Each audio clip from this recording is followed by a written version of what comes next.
Okay, Frank Paris, magician, engineer, Monster in a Box Part 2. I'm sorry about the Part 1, Part 2, but I had to get off to do something, and now I'm back. So when we explained in Part 1 the components of the outside, which are the cup hooks and the chains, that's what gives the thing a little authentic look as far as the danger is concerned, and also the caution stencils and the danger stencils, again purchased from Amazon.com. And now we're talking about the components inside, and the components are as follows: a 12-volt battery, okay, DC 12 volt. That one's I think a 5 amp battery. I'd have to pull it out to see.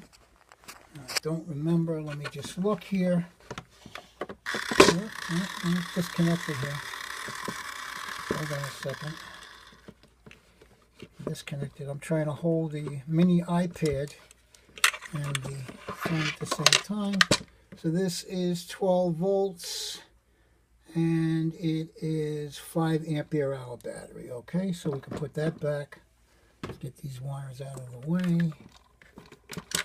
And we can put the 5 amp battery, 12 volt 5 amp back. And we got our minus terminal. Minus terminal. Again, we're going to have to put this down. Let me just put this down for a second. I know we're getting a little shaky here. Here we go. Let me just put this, reconnect this here. So we have the 12 volt DC battery, which powers everything. Okay, it's plus, minus, and now we'll put in plus.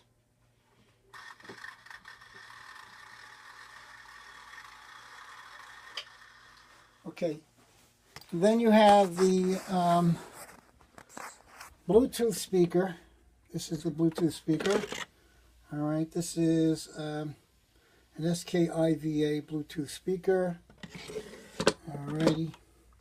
And then we have the cam, which the wooden cam, which you can get the template off one of the Monster in the Boxes on YouTube. Gave a whole booklet on how to make their Monster in the Box. And there was only one person online that had a PDF of the cam, and they give you a link to that. So look for that video of that Monster in the Box where they give you all the instructions and the components. Okay, so I took the cam, I cut the cam out from the PDF, and then I dremeled and sanded the pieces so that they would be smooth. Okay, and then I retrofitted it onto a 12 volt DC motor, which is a 60 RPM motor, 12 volt DC. And then I strapped it down to a block of wood, which is an L-shaped piece of wood. Okay, and screwed it into the top of the block. All right, and made it in such a way that this was trial and error, so that the cam would touch the block, okay, and lift up the box lid. Okay, so that's how that kind of works. Because every time it lifts it up, it spins it. All right, and of course you got to retrofit the cam to the motor using some kind of threaded spacer or something like that. In this case, I used something from Radio Shack. You can see the cam and a washer and a lock washer in there, holding it into this little threaded spacer here, right here. And then this was retrofitted onto the motor and epoxied. So that's basically that for the motor. Now the The PIR, 12 volt DC PIR switch you can buy on eBay, and it's got 2 inputs and 2 outputs. The 2 inputs are for the battery connection in, and then the 2 outputs are for the motor connection, not the motor connection, I'm sorry, to the terminal block. Okay? All right, so that's basically how that works. So you've got 2 switches. You've got an on-off switch, okay, which will feed the terminal block, but it only feeds the terminal block via the 12 volt DC PIR switch, okay, photoelectric switch. So that's going to turn off. Now that's turned off, and the only way that's going to get turned back on, okay, because this again powers the PIR switch, right, but it runs through a test mode first. All right, so it's running through its test mode. Once the test mode is finished, okay, it'll stop, and the only time that PIR switch should go back on is when you pull out this cork and somebody walks by the hole. All right, this is Velcroed on here, and I got to tell you, I use the heavy-duty $5.99 Staples Velcro, Scotch Velcro strips. Okay, there's $6, you get 4. I know it's a lot of money, but you know what? The other stuff don't hold nothing. All right. Okay, so now we come to 2 components which you should also consider. All right, the component to make the box jump up and down like so. Let me show you that. Let's get that on. Hold on a second. You can see how that's working. That component, okay, is, you just turn that off. That component looks like, let me see where I put that. Where is it? We'll have to go find it. Hold on a second, folks. This is going to get to be a pretty long video, but give me a second while I look for it. I think I see it here. Okay. This is the component right here. I don't know if you can see that. That is the component. That is a 12 volt DC door opener mechanism. Okay, and what happens is when you apply voltage to it, it goes up and down like so, and it's got a lot of power, and it lifts up whatever you happen to be pushing down on. So this is mounted in the box this way. Okay, and again, this is strapped with one of those pipe straps that I'm using to strap down the motor. Okay, so that's in there like that. Velcro wouldn't do it. All right, so it's strapped in like so on the inside, and there's a hole in the bottom. It has to be pretty big. It's got to cover just about all of that area right there. Okay, and when it is activated, and that's a separate issue which I'll talk about, what happens is it pushes down on the box. I'm sorry, pushes down on the table and lifts the box. Okay, so it's going to look like so.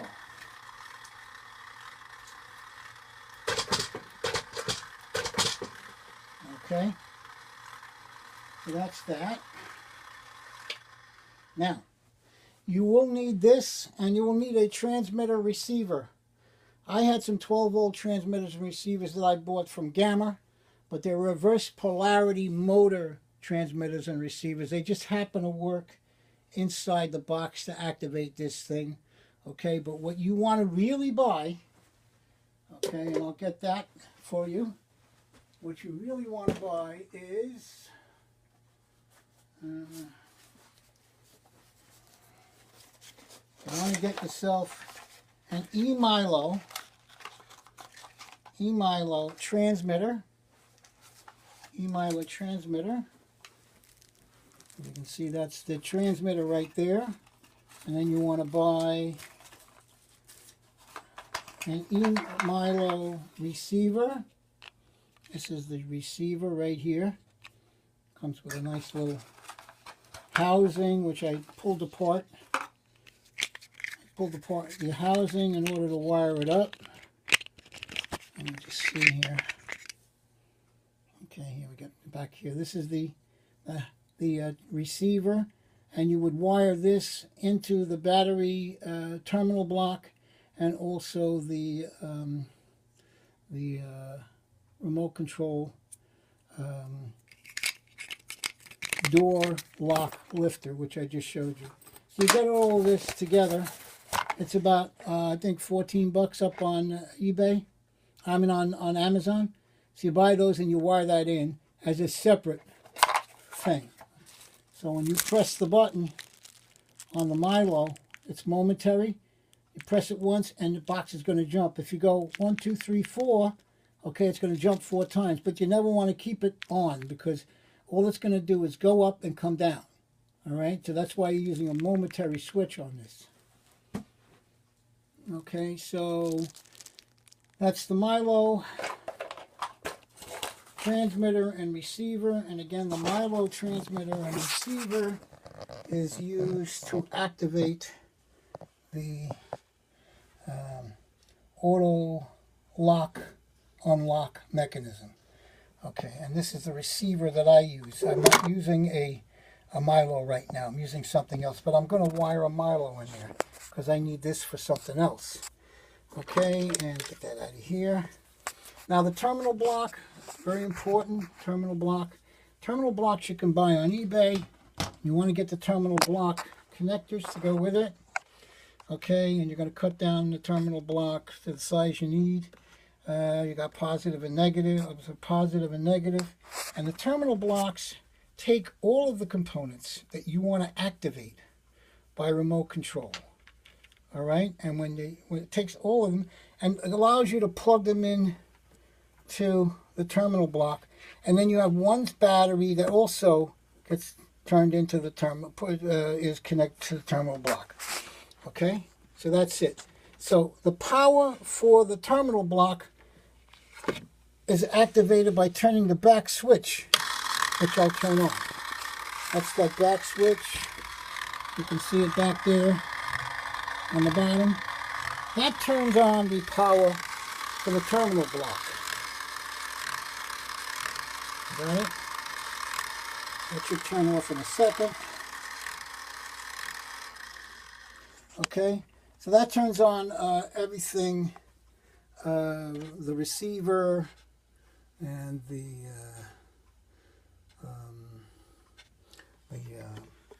auto on-off thing. That kind of turns that on and off. But it does not activate the motor. Okay, the motor only gets activated when the PIR switch is closed. Okay, so if I move in front of the box, pull this out, you'll see it coming on.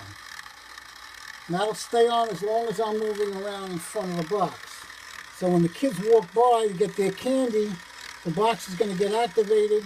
The growling sounds will be on all the time, unless you want to stand there with a remote control. And if you want to stand with a remote control, and this particular remote control is what I'm using right now for the box being lifted up and down. I'll change it over to a Milo. If you want to do that, you can do that. But usually what happens is you somehow loop the growling sounds for say 30 minutes, and just use the switch, and when they come by, it'll just get activated. The box will go on. Okay, like so.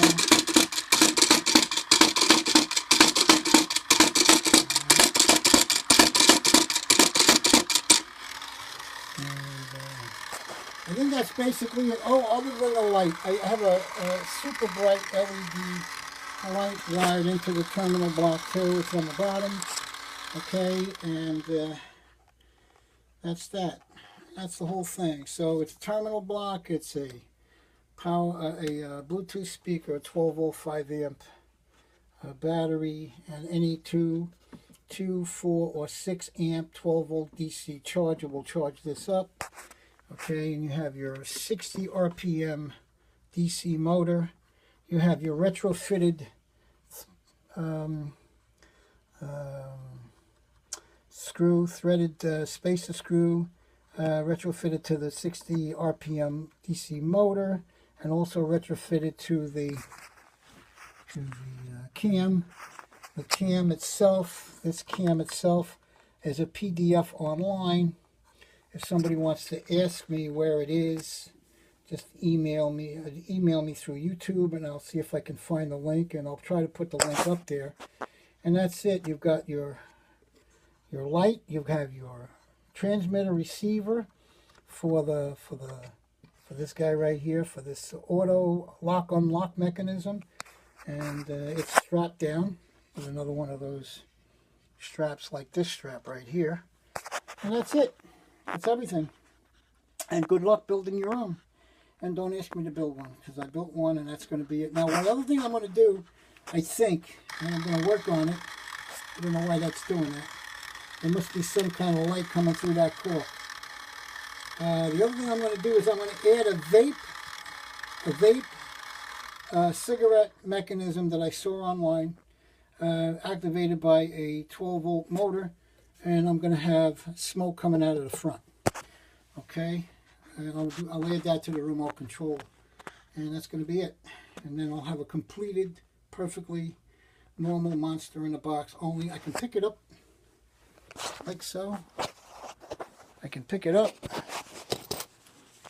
and move it anytime I want. And there you go. It's very small. It's very portable.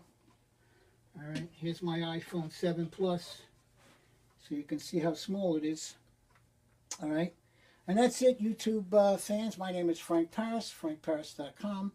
Magician, engineer, I don't know, builder of magic props, builder of props, any kind of thing. Anytime I see something I want to build, I build it. I don't buy it.